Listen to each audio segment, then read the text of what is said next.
Hey there, cats and kitties. I am the Blues Man, Johnny Blues. With this video, I'll be discussing my thoughts on episode 11 of the anime series Log Horizon. We're pretty much picking up right where we left off, with a level of prosperity having fallen over Akibahara, and it's gotten to the point, quite comedically, that Marielle wants a break. She wants a reprieve from all the hard work they've been doling out, getting this roundtable discussion together, all the people together, and making things work out. You know, they've been at this for a couple weeks now, and she really needs a vacation. It's kind of sort of summertime, and she's thinking beach getaway, you know. So there's a comedic level aspect to that I like. It's incorporated into sort of the B side of the story for the episode, in that they're bringing the lower class players, so to speak, the people with lower levels, out for training, and they're going to basically teach them new skills and stuff like that. And I find it very interesting that we harken back once again to Minori's concerns about her brother and her own sort of self-worth and her capabilities. I'm still unclear as to which one of them was in the wheelchair, but the implication that I got from this episode was that it was her, and that she felt like she couldn't pick up the slack maybe for her brother. I'm not entirely sure if that's correct. It might be the other way around. But she is definitely taking every opportunity to jot down notes about what's going on in the world, what's unfolding, trying to become as intellectual as Shiro is as the master strategist. And, as I say, they basically break off, and a lot of this episode has just comedic elements to do with them going out to the beach, and, you have the new guy who's like Mr. Sparkles, who's constantly trying to seem more badass than he is ever since his first appearance an episode or two back, and I still haven't learned his name yet, but he's challenged by Toya to enter the water, and he just sticks a toe in, and automatically it's freezing cold, and he's shocked, and it's hilarious, all of that.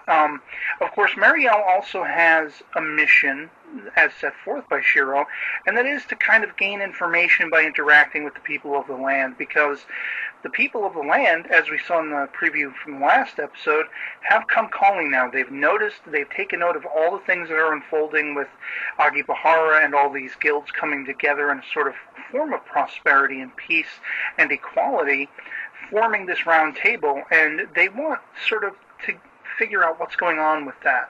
Are these people going to be a threat? Are these adventurers, as they're known, going to potentially be a danger to us? And of course, that's foremost on Shiro's mind as well as some of the, people of the round table. Krusty, for one, who ends up going with him to this just gorgeous palace of eternal ice. And it's beautiful. It's mystical, magical. I love how the music ramps up when you see it for the first time, and their jaws drop and eyes widen, and that's kind of the effect it had on me, the way they presented it. Of course, sitting within this is the Sergiet Cowan. This, he's the old man we saw sending that message out to bring the adventurers to this hub of the people of the land, the formerly NPCs, and they're trying to really gauge each other. He basically says, being that he is the leader of the League of Freedom Cities, this is essentially, he's brought the highest representatives of the round table there to give them sort of a noble status. But the problem is, he does understand that this could create ripples and actually a divide eventually between that round table, that prosperity that has been built.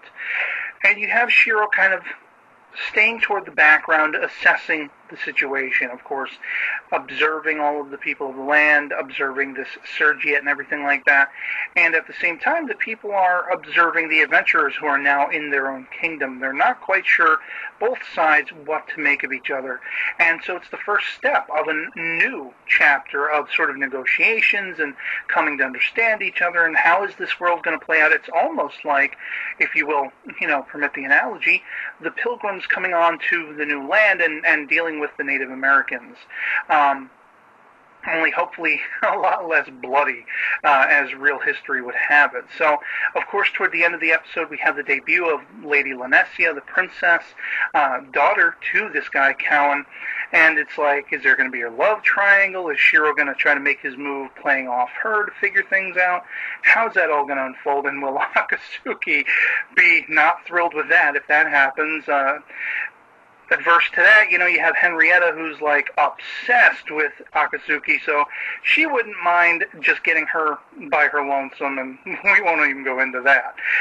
So yeah, I love this episode. Can't wait to see where they go with the next. I'd love to hear from you guys in the comments below if you're able to post what you thought of this one, and that'll be it for me on this. So I hope this video finds you well, and I'll catch you later. Peace.